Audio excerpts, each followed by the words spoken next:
የሐዋርያው የጳውሎስ መልእክት ወደ ዕብራውያን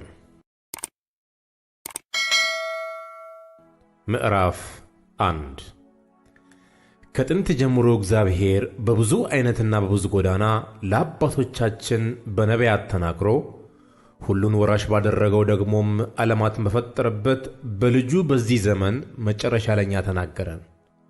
እርሱም የክብሩ መንጸባረቅና የባሕርዩ ምሳሌ ሆኖ ሁሉም በሥልጣኑ ቃል እየደገፈ ኀጢአታችንን በራሱ ካነጻ በኋላ በሰማያት በግርማው ቀኝ ተቀመጠ። ከመላእክት ይልቅ እጅግ የሚበልጥ ስም በወረሰ መጠን እንዲሁ ከእነርሱ አብዝቶ ይበልጣል። ከመላእክትስ አንተ ልጄ ነህ፣ እኔ ዛሬ ወልጄሃለሁ፣ ደግሞም እኔ አባት ሆነዋለሁ፣ እርሱም ልጅ ይሆነኛል ያለው ከቶ ለማን ነው? ደግሞም በኵርን ወደ ዓለም ሲያገባ የእግዚአብሔር መላእክት ሁሉም ለእርሱ ይስገዱ ይላል። ስለ መላእክትም መላእክቱን መናፍስት አገልጋዮቹንም የእሳት ነበልባል የሚያደርግ ይላል። ስለ ልጁ ግን አምላክ ሆይ ዙፋንህ እስከ ዘላለም ድረስ ይኖራል። የመንግሥት በትር የቅንነት በትር ነው። ጽድቅን ወደድህ፣ ዓመፅን ጠላህ። ስለዚህ እግዚአብሔር አምላክህ ከጓደኞችህ ይልቅ በደስታ ዘይት ቀባህ ይላል። ደግሞም ጌታ ሆይ አንተ ከጥንት ምድርን መሠረትክ፣ ሰማዮችም የእጆችህ ሥራ ናቸው። እነርሱም ይጠፋሉ፣ አንተ ግን ጸንተህ ትኖራለህ። ሁሉም እንደ ልብስ ያረጃሉ፣ እንደ መጎናጸፊያም ትጠቀልላቸዋለህ፣ ይለወጡማል። አንተ ግን አንተ ነህ፣ ዓመቶችህም ከቶ አያልቁም ይላል። ነገር ግን ከመላእክት ጠላቶችህ የእግርህ መረገጫ እስካደርግልህ ድረስ በቀኝ ተቀመጥ ከቶ ለማን ብሎአል? ሁሉን መዳንን ይወርሱ ዘንድ ስላላቸው ለማገዝ የሚላኩ የሚያገለግሉ መናፍስት አይደሉምን?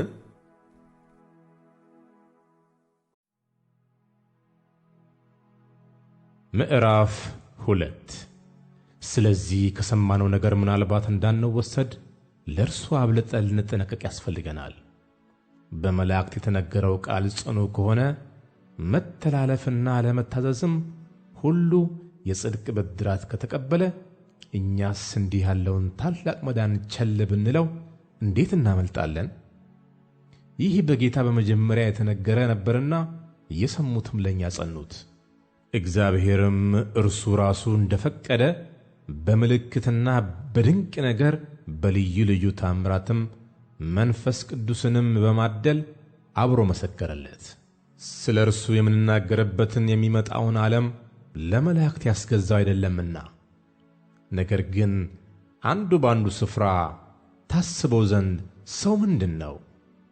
ወይስ ትጎበኘው ዘንድ የሰው ልጅ ምንድን ነው? ከመላእክት ይልቅ በጥቂት አሳነስኸው፣ የክብርና የምስጋና ዘውድ ጫንለት፣ በእጆችህም ሥራ ላይ ሾምኸው፣ ሁሉን ከእግሮቹ በታች አስገዛህለት ብሎ መሰከረ። ሁሉን ከእርሱ በታች ባስገዛ ጊዜ ያልተገዛለት ምንም አልተወምና፣ አሁን ግን ሁሉ እንደተገዛለት ገና አናይም።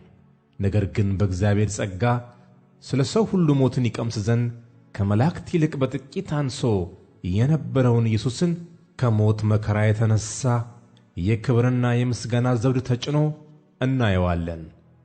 ብዙ ልጆችን ወደ ክብር ሲያመጣ የመዳናቸው ራስ በመከራ ይፈጸም ዘንድ ከእርሱ የተነሣ ሁሉ በእርሱም ሁሉ ለሆነ ለእርሱ ተገብቶአልና፣ የሚቀድሰውና የሚቀድሱት ሁሉ ከአንድ ናቸውና።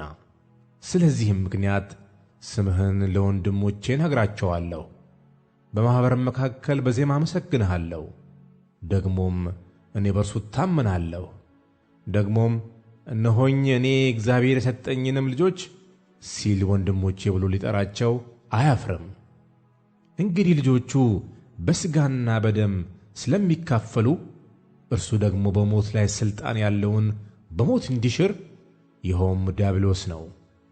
በሕይወታቸውም ሁሉ ስለ ሞት ፍርሃት በባርነት ይታሰሩ የነበሩትን ሁሉ ነፃ እንዲያወጣ በሥጋና በደም እንዲሁ ተካፈለ። የአብርሃምን ዘር ይዞአል እንጂ የያዘው የመላእክትን አይደለም።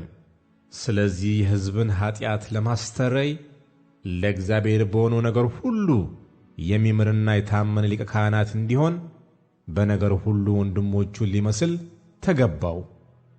እርሱ ራሱ ተፈትኖ መከራን ስለተቀበለ የሚፈተኑትን ሊረዳቸው ይችላልና።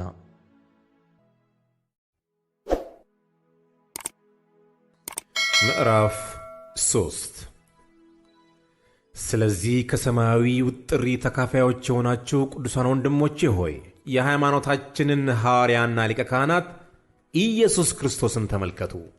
ሙሴ ደግሞ በቤቱ ሁሉ የታመነ እንደሆነ እርሱ ለሾመው የታመነ ነበረ። ቤትን የሚያዘጋጀው ከቤቱ ይልቅ የሚበልጥ ክብር እንዳለው መጠን እንዲሁ እርሱ ከሙሴ ይልቅ የሚበልጥ ክብር የተገባው ሆኖ ተቆጥሯልና። እያንዳንዱ ቤት በአንድ ሰው ተዘጋጅቷልና ሁሉን ያዘጋጀ ግን እግዚአብሔር ነው። ሙሴስ በኋላ ስለሚነገረው ነገር ምስክር ሊሆን በቤቱ ሁሉ እንደ ሎሌ የታመነ ነበረ። ክርስቶስ ግን እንደ ልጅ በቤቱ ላይ የታመነ ነው። እኛም የምንደፍርበትን የምንመካበትንም ተስፋ እስከ መጨረሻው አጽንተን ብንጠብቅ ቤቱ ነን። ስለዚህ መንፈስ ቅዱስ እንደሚል ዛሬ ድምፁን ብትሰሙት አባቶቻችሁ እኔን የፈተኑበትን የመረመሩበትም 40 ዓመት ሥራዬን ያዩበትን በምድረ በዳ በፈተና ቀን በማስመረር እንደሆነ ልባችሁን እልከኛ ታድርጉ። ስለዚህ ያን ትውልድ ተቆጥቼ ዘውትር በልባቸው ይስታሉ፣ መንገዴን ግን አላወቁም አልሁ። እንዲሁ ወደ ዕረፍቴ አይገቡም ብዬ በቁጣዬ ማልሁ። ወንድሞቼ ሆይ ምናልባት ያው እግዚአብሔርን የሚያስክዳችሁ ክፉና የማያምን ልብ ከእናንተ ባንዳችሁ እንዳይኖር ተጠንቀቁ።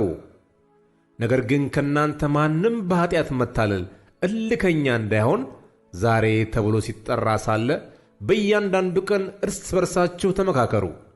የመጀመሪያ እምነታችንን እስከ መጨረሻው አጽንተን ብንጠብቅ የክርስቶስ ተካፋዮች ሆነናልና እየተባለ ዛሬ ድምፁን ብትሰሙ በማስመረር እንደሆነ ልባችሁን እልከኛ ታድርጉ።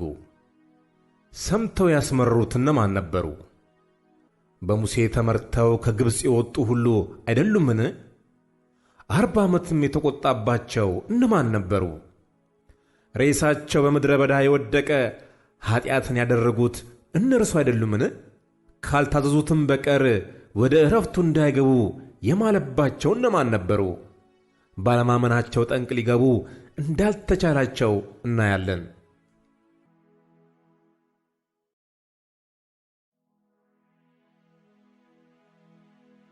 ምዕራፍ 4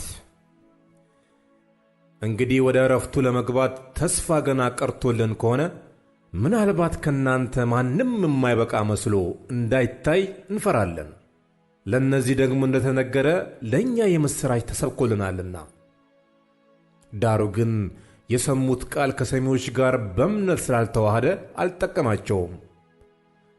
ሥራውም ዓለም ከተፈጠረ ጀምሮ ምንም እንኳን ቢፈጸም እንዲህ ወደ ዕረፍቴ አይገቡም ብዬ በቁጣዬ ማልሁ እንዳለ እኛስ ያመንን ወደ ዕረፍቱ እንገባለን።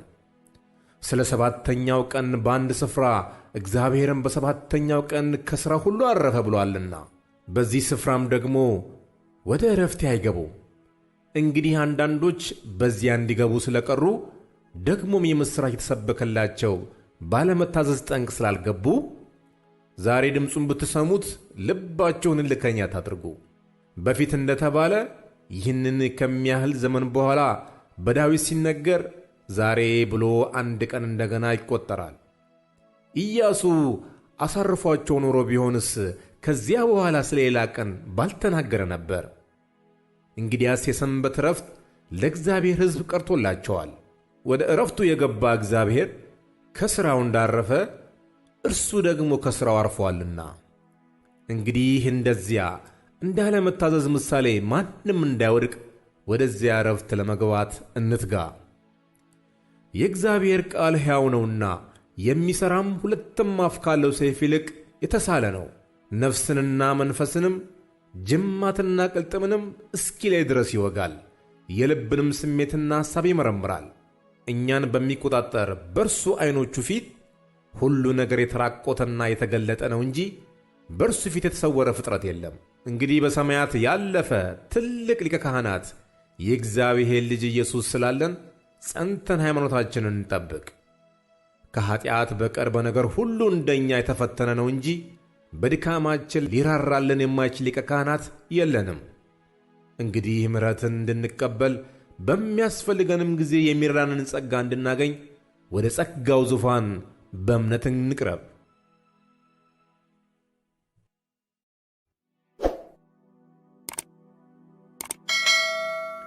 ምዕራፍ 5 ሊቀ ካህናት ሁሉ ስለ ኀጢአት መባንና መሥዋዕትን ሊያቀርብ ከሰው ተመርጦ ለእግዚአብሔር በሆነው ነገር ሁሉ ስለ ሰው ይሾማልና፣ እርሱ ራሱም ደግሞ ድካምን ስለሚለብስ ላልተማሩትና ለሚስቱት ሊራራላቸው ይችላል።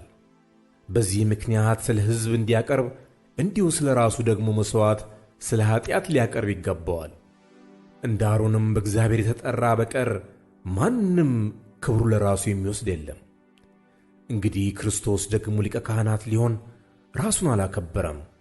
ነገር ግን አንተ ልጄ ነህ፣ እኔ ዛሬ ወልጄሃለሁ ያለው እርሱን ነው። እንደዚህም በሌላ ስፍራ ደግሞ አንተ እንደ መልከ ጼዴቅ ሹመት ለዘላለም ካህን ነህ ይላል። እርሱም በሥጋው ወራት ከሞት ሊያድነው ወደሚችል በብርቱ ጩኸትና ከእንባ ጋር በጸሎትና በምልጃ ቀረበ። እግዚአብሔርንም ስለ መፍራቱ ተሰማለት። ምንም ልጅ ቢሆን ከተቀበለው መከራ መታዘዝን ተማረ። ከተፈጸመም በኋላ በእግዚአብሔር እንደ መልከ ጼዴቅ ሹመት ሊቀ ካህናት ተብሎ ስለተጠራ ለሚታዘዙለት ሁሉ የዘላለም መዳን ምክንያት ሆነላቸው። ስለ እርሱም የምንናገረው ብዙ ነገር አለን። ጆሮቻችሁም ስለፈዘዙ በቃል እንተረጉመው ጭንቅ ነው። ከጊዜው የተነሣ አስተማሪዎች ልትሆኑ ሲገባችሁ አንድ ሰው ስለ እግዚአብሔር ቃላት መጀመሪያ ያለውን የሕፃናትን ትምህርት እንዲያስተምራችሁ እንደገና ያስፈልጋችኋልና፣ የሚያስፈልጋችሁም ወተት ነው እንጂ ጠንካራ ምግብ አይደለም። ወተት የሚጋት ሁሉ ሕፃን ስለሆነ የጽድቅን ቃል አያውቅምና፣ ጠንካራ ምግብ ግን መልካሙንና ክፉን ለመለየት በሥራቸው የለመደ ልቦና ላላቸው ለፍጹማን ሰዎች ነው።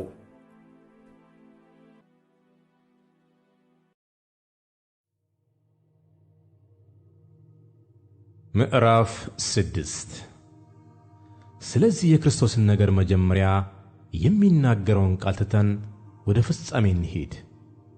መሠረትን ደግመን አንመስርት። እርሱም ከሞተ ሥራ ንስሐና በእግዚአብሔር እምነት ስለ ጥምቀቶችና እጆችንም ስለ መጫን፣ ስለ ሙታን ትንሣኤ፣ ስለ ዘላለም ፍርድ ትምህርት ነው። እግዚአብሔርም ቢፈቅድ ይህን እናደርጋለን። አንድ ጊዜ ብርሃን የበራላቸው ሰማያዊንም ስጦታ የቀመሱትን ከመንፈስ ቅዱስም ተካፋዮች ሆነው የነበሩት መልካሙንም የእግዚአብሔርን ቃልና ሊመጣ ያለውን የዓለም ኃይል የቀመሱትን በኋላም የካዱትን እንደገና ለንስሐ እነርሱን ማደስ የማይቻል ነው። ለራሳቸው የእግዚአብሔር ልጅ ይሰቅሉታልና ያዋርዱትማልና። ብዙ ጊዜ በእርሷ ላይ የሚወርደውን ዝናብ የምትጠጣ መሬት የሚያርሷትንም ደግሞ የምትጠቅምን አትክልት የምታበቅል ከእግዚአብሔር በረከትን ታገኛለችና፣ እሾህና ኩርንችትን ግን ብታወጣ የተጣለች ናት፣ ለመርገምም ትቀርባለች፣ መጨረሻዋም መቃጠል ነው። ስለ እናንተ ግን ወዳጆቼ ሆይ ምንም እንኳን እንዲሁ ብንናገር አብልጦ የሚሻለውንና ለመዳን የሚሆነውን እንዲሆንላችሁ ተረድተናል። እግዚአብሔር ቅዱሳንን ስላገለገላችሁ እስካሁንም ስለምታገለግሏቸው ያደረጋችሁትን ሥራ ስለ ስሙም ያሳያችሁትን ፍቅር ይረሳ ዘንድ ዓመፀኛ አይደለምና፣ በእምነትና በትዕግሥትም የተስፋውን ቃል የሚያወርሱትን እንድትመስሉ እንጂ ዳተኞች እንዳትሆኑ ተስፋ እስኪሞላ ድረስ እያንዳንዳችሁ ያንን ትጋት እስከ መጨረሻው እንድታሳዩ እንመኛለን።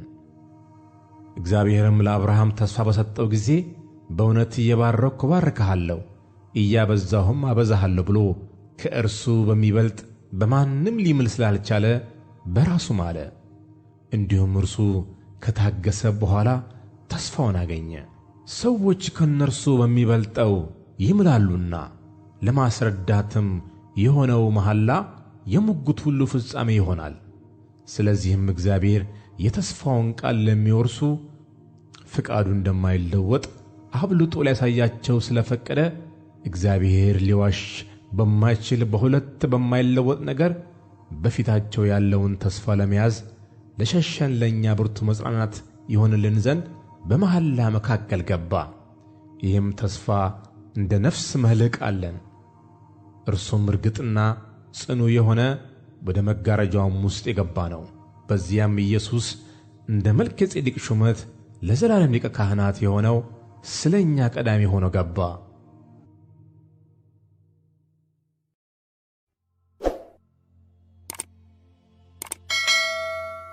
ምዕራፍ 7 የሳሌም ንጉሥና የልዑል እግዚአብሔር ካህን የሆነ ይህ መልከ ጼዴቅ አብርሃም ነገሥታትን ገሎ ሲመለስ ከእርሱ ጋር ተገናኝቶ ባረከው። ለእርሱም ደግሞ አብርሃም ከሁሉ አሥራትን አካፈለው። የስሙም ትርጓሜ ከመጀመሪያው የጽድቅ ንጉሥ ነው። ኋላም ደግሞ የሳሌም ንጉሥ ማለት የሰላም ንጉሥ ነው። አባትና እናት የትውልድም ቁጥር የሉትም፣ ለዘመኑም ጥንት ለሕይወቱም ፍጻሜ የለውም። ዳሩ ግን በእግዚአብሔር ልጅ ተመስሎ ለዘላለም ካህን ሆኖ ይኖራል። የአባቶች አለቃ አብርሃም ከዘረፋው የሚሻለውን አሥራት የሰጠው ይህ ሰው እንዴት ትልቅ እንደነበረ እስኪ ተመልከቱ። ከሌዊ ልጆችም ክህነትን የሚቀበሉት ከሕዝቡም ማለትም ከወንድሞቻቸው እነርሱ ምንም ከአብርሃም ወገን ቢወጡ ከእነርሱ አሥራትን በሕግ እንዲያስወጡ ትእዛዝ አላቸው። ትውልዱ ከእነርሱ የማይቈጠረው ግን ከአብርሃም አሥራትን አውጥቶአል። የተስፋ ቃል የነበረውንም ባርኮአል። ትንሹም በታላቁ እንዲባረክ ክርክር የሌለበት ነገር ነው። በዚህስ የሚሞቱ ሰዎች አሥራትን ያስወጣሉ። በዚያ ግን የሚያስወጣ በሕይወት እንዲኖር የተመሰከረለት እርሱ ነው። ይህንም ለማለት ሲፈቅድ አሥራትን የሚያስወጣ ሌዊ እንኳን በአብርሃም እጅ አሥራትን ሰጥቶአል። መልከ ጼዴቅ በተገናኘው ጊዜ ገና በአባቱ ወገብ ነበርና። እንግዲህ ሕዝቡ በሌዊ ክህነት የተመሠረተ ሕግ ተቀብለዋልና በዚያ ክህነት ፍጹምነት የተገኘ ቢሆን እንደ አሮን ሹመት የማይቈጠር እንደ መልከ ጼዴቅም ሹመት ግን የሆነ ሌላ ካህን ሊነሣ ወደፊት ስለምን ያስፈልጋል? ክህነቱ ሲለወጥ ሕጉ ደግሞ ሊለወጥ የግድ ነውና። ይህ ነገር የተነገረለት እርሱ በሌላ ወገን ተካፍሏልና ከዚያም መሠዊያውን ያገለገለ ማንም የለም። ጌታችን ከይሁዳ ነገድ እንደወጣ የተገለጠ ነውና፣ ስለዚህም ነገድ ሙሴ ምንም እንኳን ስለ ክህነት አልተናገረም። በማያልፍም ሕይወት ኃይል እንጂ በሥጋ ትእዛዝ ሕግ ሳይሆን ሌላ ካህን በመልከ ጼዴቅ ምሳሌ ቢነሣ ይህ እጅግ አብልጦ የሚገለጥ ነው። አንተ እንደ መልከ ጼዴቅ ሹመት ለዘላለም ካህን ነህ ብሎ ይመሰክራልና ሕጉ ምንም ፍጹም አላደረገምና፣ ስለዚህም የምትደክም የማትጠቅምም ስለሆነች የቀደመች ትእዛዝ ተሽራለች። ወደ እግዚአብሔርም የምንቀርብበት የሚሻል ተስፋ ገብቶአል። እነርሱም ያለ መሐላ ካህናት ሆነዋልና፣ እርሱ ግን ጌታ እንደ መልከ ጼዴቅ ሹመት ለዘላለም ካህን ነህ ብሎ ማለ አይጸጸትም ብሎ በተነገረለት ከመሐላ ጋር ካህን ሆኗልና፣ ያለ መሐላ ካህን እንዳልሆነ መጠን እንዲሁ ኢየሱስ ለሚሻል ኪዳን ዋስ ሆኗል። እነርሱም እንዳይኖሩ ሞት ስለከለከላቸው ካህናት የሆኑት ብዙዎች ናቸው። እርሱ ግን ለዘላለም የሚኖር ስለሆነ የማይለወጥ ክህነት አለው። ስለ እነርሱም ሊያማልድ ዘውትር በሕይወት ይኖራልና፣ ስለዚህ ደግሞ በእርሱ ወደ እግዚአብሔር የሚመጡትን ፈጽሞ ሊያድናቸው ይችላል። ቅዱስና ያለ ተንኰል ነውርም የሌለበት ከኃጢአተኞችም የተለየ ከሰማያትም ከፍ ከፍ ያለ እንደዚህ ያለ ሊቀ ካህናት ይገባልና፣ እርሱም እንደነዚህ ሊቀ ካህናት አስቀድሞ ስለ ራሱ ኃጢአት በኋላም ስለ ሕዝቡ ኃጢአት ዕለት ዕለት መሥዋዕትን ሊያቀርብ አያስፈልገውም። ራሱን ባቀረበ ጊዜ ይህን አንድ ጊዜ ፈጽሞ አድርጎአልና። ሕጉ ድካም ያላቸውን ሰዎች ሊቀ ካህናት አድርጎ ይሾማልና፣ ከሕግ በኋላ የመጣ የመሐላው ቃል ግን ለዘላለም ፍጹም የሆነውን ልጅ ይሾማል።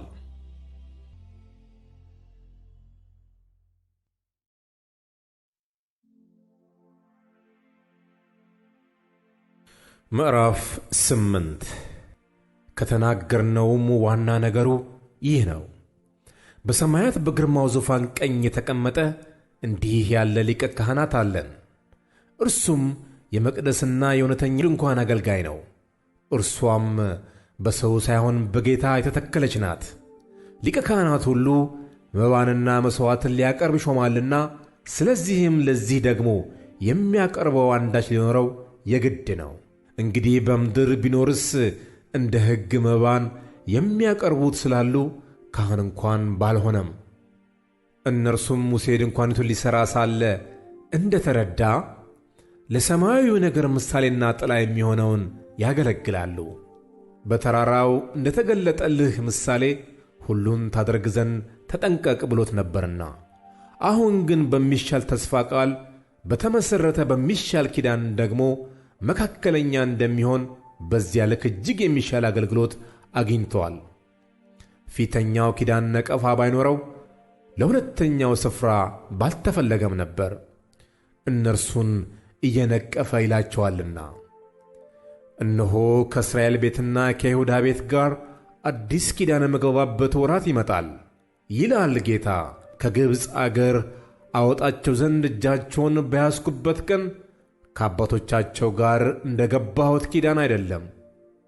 እነርሱ በኪዳን ያልጸኑምና እኔም ቸል አልኋቸው ይላል ጌታ። ከዚህ ወራት በኋላ ከእስራኤል ቤት ጋር የምገባው ቃል ኪዳኔ ነውና ይላል ጌታ። ሕጌን በልቦናቸው አኖራለሁ፣ በልባቸውም እጽፈዋለሁ። እኔም አምላክ እሆናቸዋለሁ፣ እነርሱም ሕዝብ ይሆኑኛል። እያንዳንዱም ጎረቤቱን እያንዳንዱም ወንድሙን ጌታውን እወቅ ብሎ አያስተምርም። ከታናሹ ጀምሮ እስከ ታላቁ ድረስ ሁሉ ያውቁኛልና ዓመፃቸውን እምራቸዋለሁና ኃጢአታቸውንም ደግሜ አላስብም። አዲስ በማለቱ ፊተኛውን አስረጅቶአል፣ አሮጌና ውራጅ የሆነውስ ሊጠፋ ቀርበዋል።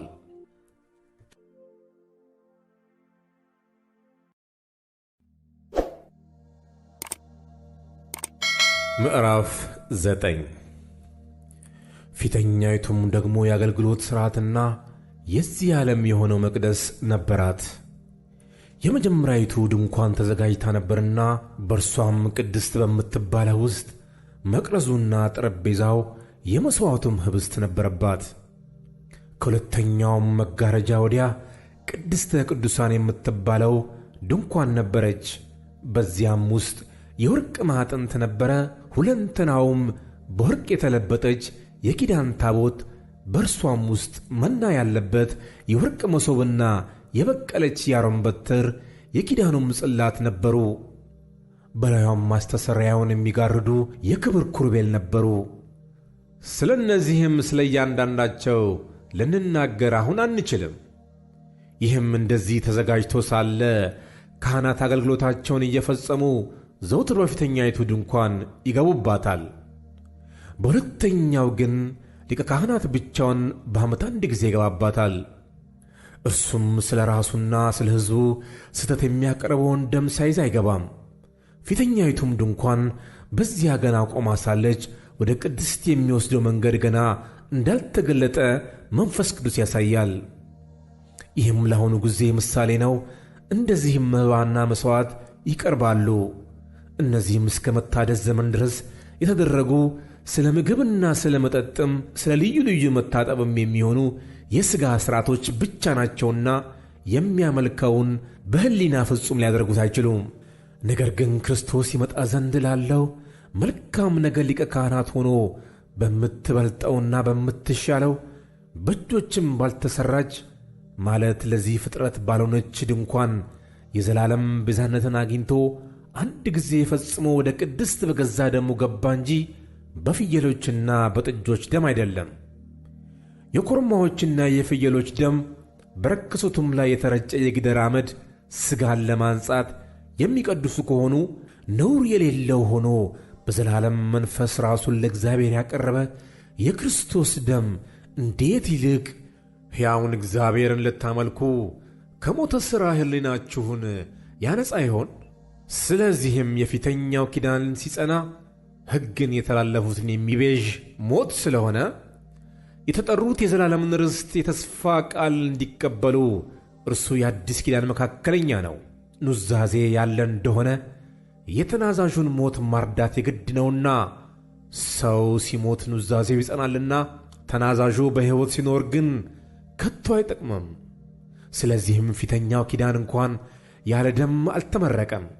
ሙሴም ትእዛዛትን ሁሉ እንደ ሕጉ ለሕዝቡ ሁሉ ከተናገረ በኋላ የጥጆችንና የፍየሎችን ደም ከውሃና ከቀይ በግ ጠጉር ከሂሶጵም ጋር ይዞ እግዚአብሔር ያዘዘላችሁ የኪዳን ደም ይህ ነው ብሎ በመጽሐፉና በሕዝቡ ሁሉ ላይ ረጨው። እንዲሁም በድንኳኒቱና በማገልገያው ዕቃ ሁሉ ደምን ረጨ። እንደ ሕጉም ከጥቂቶች በቀር ነገር ሁሉ በደም ይነጻል፣ ደምም ሳይፈስ ስርየት የለም። እንግዲህ በሰማያት ያሉት የሚመስለው ነገር በዚህ ሊነጻ እንጂ በሰማይ ያሉት ራሳቸው ከእርሱ ይልቅ የሚበልጥ መሥዋዕት ሊነጹ የግድ ነበረ። ክርስቶስ በእጅ ወደ ተሠራች የእውነተኛይቱ ምሳሌ ወደምትሆን ቅድስት አልገባምና፣ ነገር ግን በእግዚአብሔር ፊት ስለ እኛ አሁን ይታይ ዘንድ ወደ እርሷ ወደ ሰማይ ገባ። ሊቀ ካህናትም በየዓመቱ የሌላውን ደም ይዞ ወደ ቅድስት እንደሚገባ ራሱን ብዙ ጊዜ ሊያቀርብ አልገባም። እንዲህስ ቢሆን ዓለም ከተፈጠረ ጀምሮ ብዙ ጊዜ መከራ ሊቀበል ባስፈለገው ነበር። አሁን ግን በዓለም ፍጻሜ ራሱን በመሥዋዕት ኃጢአት ሊሽር አንድ ጊዜ ተገልጧል። ለሰዎችም አንድ ጊዜ መሞት ከእርሱ በኋላም ፍርድ እንደተመደበባቸው እንዲሁ ክርስቶስ ደግሞ የብዙዎችን ኃጢአት ሊሸከም አንድ ጊዜ ከተሰዋ በኋላ ያድናቸው ዘንድ ለሚጠባበቁት ሁለተኛ ጊዜ ያለ ኃጢአት ይታይላቸዋል።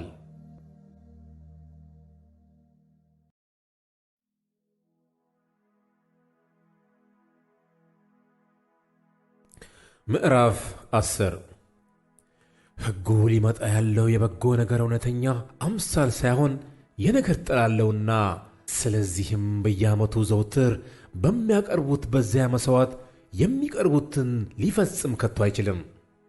እንደዚህማ ባይሆን የሚያመልኩት አንድ ጊዜ ነጽተው ከዚያ በኋላ በሕሊናቸው ኃጢአት ስላላወቁ ማቅረብን በተዉ አልነበረምን? ነገር ግን በዚያ መሥዋዕት በየዓመቱ የኃጢአት መታሰቢያ አለ።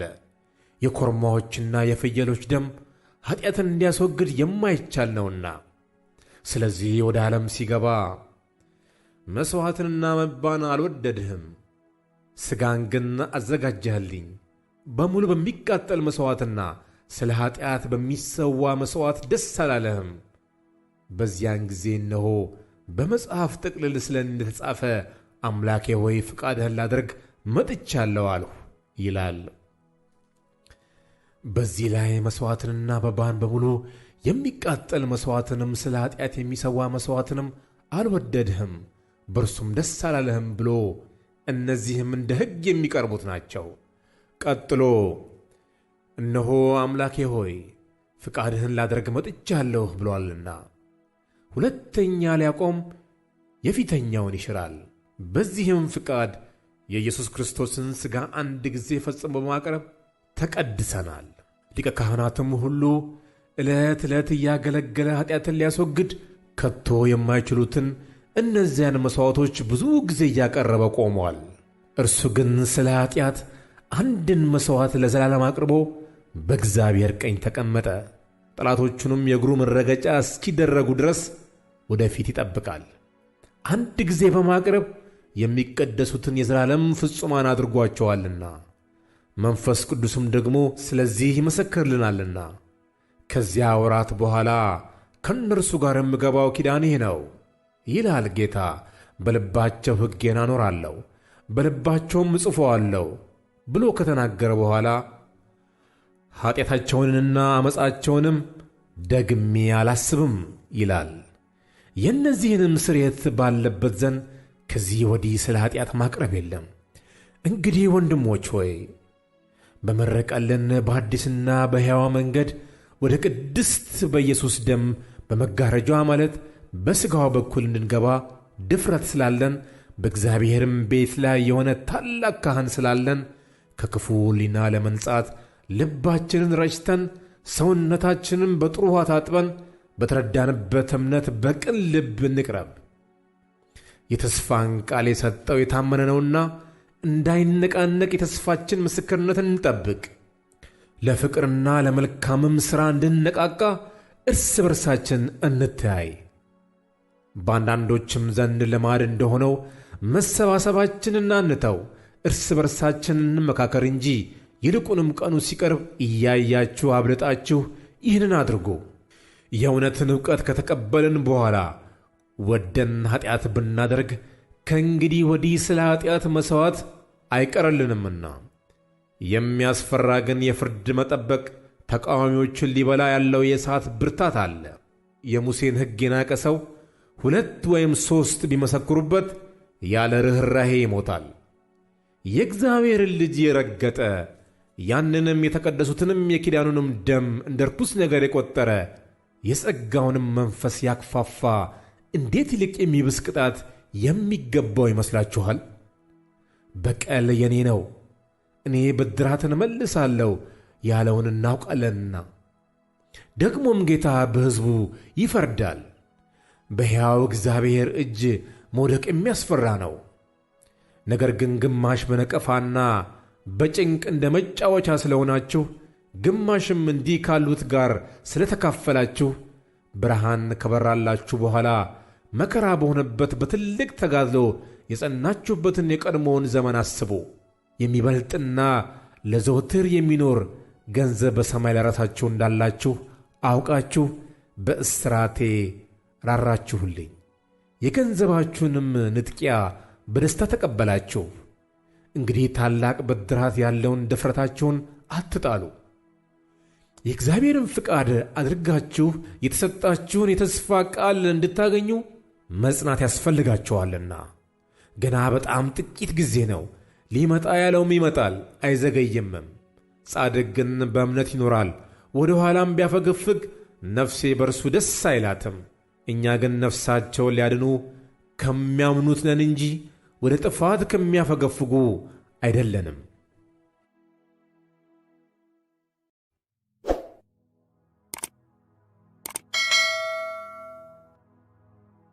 ምዕራፍ 11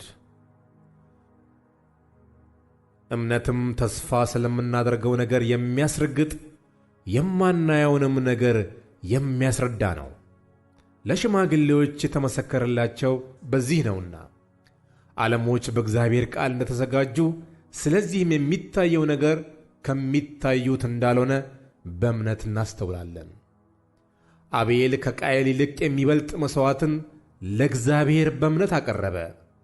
በዚህም እግዚአብሔር ስለ ስጦታው ሲመሰክር እርሱ ጻድቅ እንደሆነ ተመሰከረለት። ሞቶም ሳለ በመሥዋዕቱ እስካሁን ይናገራል።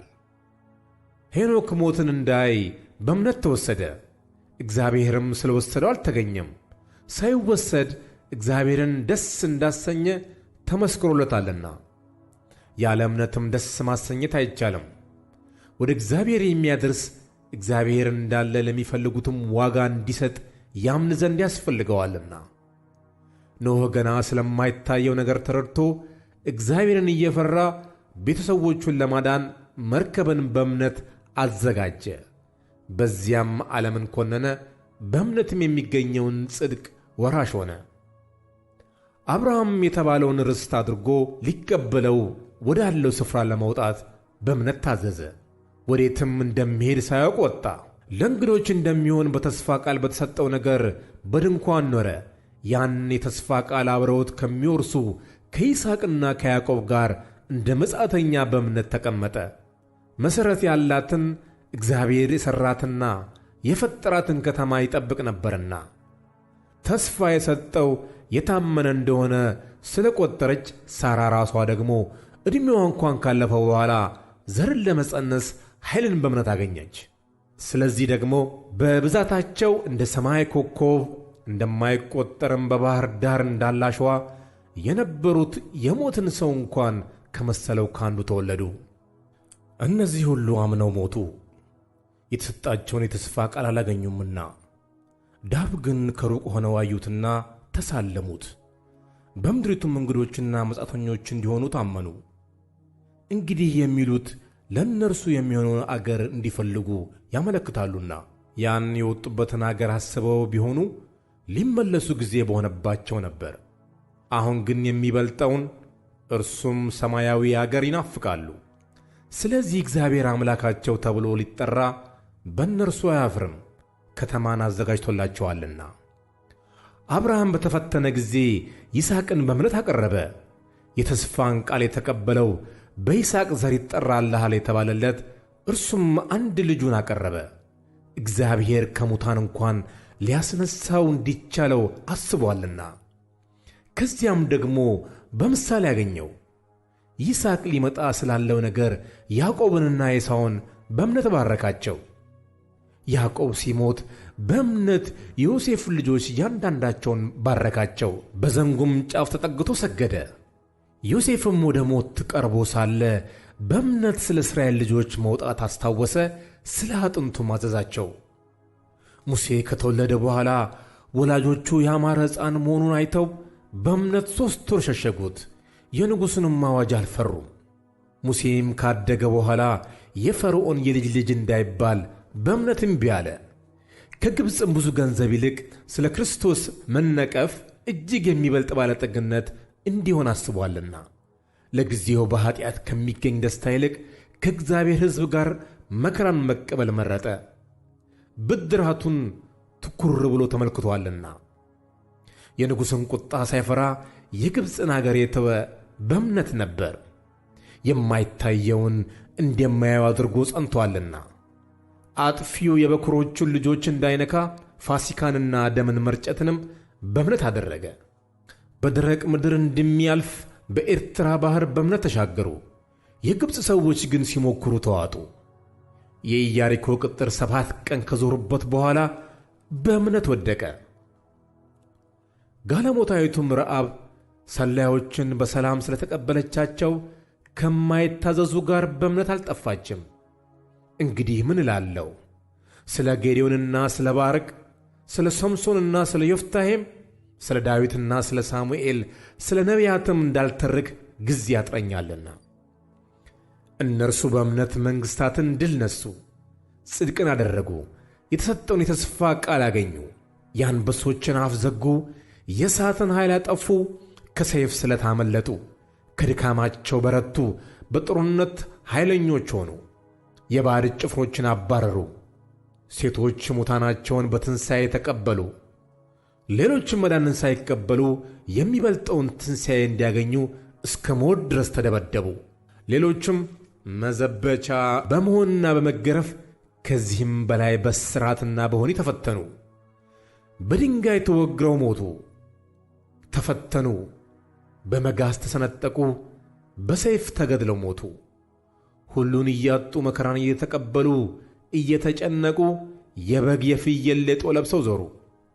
ዓለም አልተገባቸውምና በምድረ በዳ በተራራ በዋሻና በምድር ጉድጓድ ተቅበዘበዙ። እነዚህም ሁሉ በእምነታቸው ተመስክሮላቸው ሳሉ የተሰጠውን የተስፋ ቃል አላገኙም። ያለ እኛ ፍጹማን እንዳይሆኑ እግዚአብሔር ስለ እኛ አንዳች የሚበልጥ ነገር አስቀድሞ አይቶ ነበርና።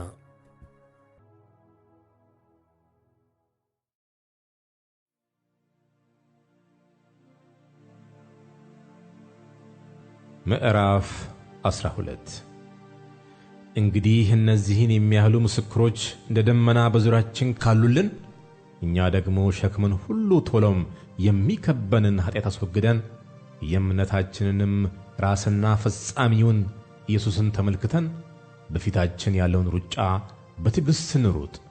እርሱ ነውርን ንቆ በፊቱም ስላለው ደስታ በመስቀል ታግሶ በእግዚአብሔር ዙፋን ቀኝ ተቀምጦአልና። በነፍሳችሁ ዝላችሁ እንዳትደክሙ ከኃጢአተኞች በደረሰበት እንዲህ ባለ መቃወም የጸናውን አስቡ። ከኃጢአት ጋር እየተጋደላችሁ ገና ደምን እስከ ማፍሰስ ድረስ አልተቃወማችሁም። እንደ ልጆችም ከእናንተ ጋር ልጄ ሆይ የጌታ ቅጣትን አታቃልል፣ በሚገሥጽህም ጊዜ አትድከም፣ ጌታ የሚወደውን ይቀጣዋልና የሚቀበለውም ልጅ ሁሉ ይገርፈዋል ብሎ የሚናገረውን ምክር ረስታችኋል። ለመቀጣት ታገሱ፣ እግዚአብሔር እንደ ልጆች ያደርጋችኋልና። አባቱ የማይቀጣው ልጅ ማን ነው? ነገር ግን ሁሉ የቅጣት ተካፋይ ሆኗልና። ያለ ቅጣት ብትኖሩ ዲቃላዎች እንጂ ልጆች አይደላችሁም። ከዚህም በላይ የቀጡን የሥጋችን አባቶች ነበሩን፣ እናፍራቸውም ነበር። እንዴትስ ይልቅ ለመናፍስት አባት አብልጠን ልንገዛና በሕይወት ልንኖር በተገባን። እነርሱም መልካም ሆኖ እንደታያቸው ለጥቂት ቀን ይቀጡን ነበርና፣ እርሱ ግን ከቅድስናው እንድንካፈል ለጥቅማችን ይቀጣናል። ቅጣት ሁሉ ለጊዜው የሚያሳዝን እንጂ ደስ የሚያሰኝ አይመስልም። ዳሩ ግን በኋላ ለለመዱት የሰላምን ፍሬ እርሱም ጽድቅን ያፈራላቸዋል። ስለዚህ የላሉትን እጆች የሰለሉትንም ጉልበቶች አቅኑ፣ ያነከሰውንም እንዲፈወስ እንጂ እንዳይናጋ ለእግራችሁ ቅን መንገድን አድርጉ።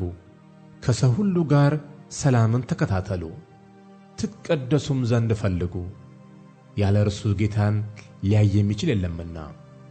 የእግዚአብሔር ጸጋ ለማንም እንዳይጎድለው ብዙዎችም የሚረክሱበት አንድ መራራ ሥር ወደ ላይ በቅሎ እንዳያስጨንቅ፣ ሴሰኛም የሚሆን እንዳይገኝ፣ ወይም ስለ አንድ መብል በኵርነቱን እንደሸጠ እንደ ኤሳው ለዚህ ዓለም የሚመች ሰው እንዳይሆን ተጠንቀቁ።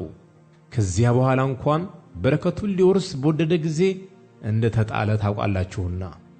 በእንባ ተግቶ ምንም ቢፈልገው ለንስሐ ስፍራ አላገኘምና።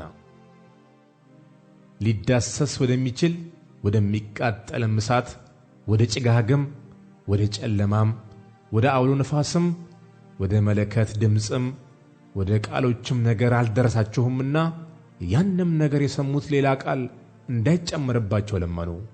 እንስሳ እንኳን ተራራዋን ቢነካ ተወግሮ ይሙት የምትለውን ትእዛዝ ሊታገሱ አልቻሉምና። ሙሴም እጅግ እፈራለሁ እንቀጠቀጥም አለው እስኪል ድረስ የሚታየው እጅግ የሚያስፈራ ነበረ። ነገር ግን ወደ ጽዮን ተራራና ወደ ሕያው እግዚአብሔር ከተማ ደርሳችኋል፣ ወደ ሰማያዊቱ ኢየሩሳሌም፣ በደስታም ወደ ተሰበሰቡት ወደ አእላፍት መላእክት፣ በሰማያትም ወደ ተጻፉ ወደ በኵራት ማኅበር፣ የሁሉም ዳኛ ወደሚሆን ወደ እግዚአብሔር፣ ፍጹማንን ወደ ሆኑት ወደ ጻድቃን መንፈሶች፣ የአዲስ ኪዳን መካከለኛ ወደሚሆን ወደ ኢየሱስ፣ ከአቤልም ደም ይልቅ የሚሻለውን ወደሚናገር ወደ መርጨት ደም ደርሳችኋል። ለሚናገረው እምቢ እንዳትሉ ተጠንቀቁ። እነዚያ በምድር ላስረዳቸው እምቢ ባሉ ጊዜ ካላመለጡ ከሰማይ ከመጣው ፈቀቅ የምንል እኛስ እንዴት እናመልጣለን? በዚያም ጊዜ ድምፁ ምድርን አናወጠ። አሁን ግን አንድ ጊዜ ደግሜ እኔ ሰማይን አናውጣለሁ እንጂ ምድርን ብቻ አይደለም ብሎ ተስፋ ሰጥቷል። ዳሩ ግን አንድ ጊዜ ደግሜ የሚል ቃል የማይናወጡት ጸንተው እንዲኖሩ የሚናወጡት የተፈጠሩ እንደሚሆኑ ይለወጡ ዘንድ ያሳያል። ስለዚህ የማይናወጠውን መንግሥት ስለምንቀበል በማክበርና በፍርሃት እግዚአብሔርን ደስ እያሰኘን የምናመልክበትን ጸጋ እንያዝ። አምላካችን በእውነት የሚያጠፋ እሳት ነውና።